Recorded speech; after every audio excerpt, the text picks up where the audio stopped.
In front of me is nothing CMF Phone 2 Pro, and today I would like to show you how you can apply animated live wallpaper called Magic Fluids.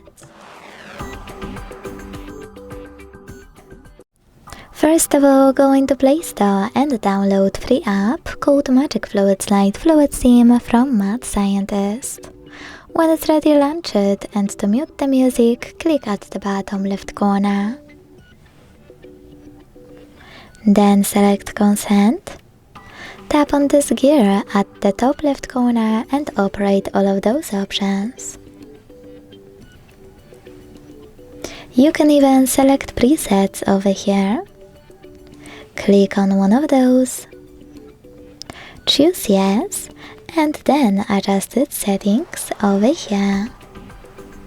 Wherever you decided, when you're ready, click at the top right corner and bottom right corner. Hit Set as Save Wallpaper, choose Yes, tap on Set Wallpaper, and finally decide where by hitting one of those options, Home Screen or Home Screen and Lock Screen. Thanks so much for watching. If you enjoyed this video, don't forget to leave a like, comment and subscribe.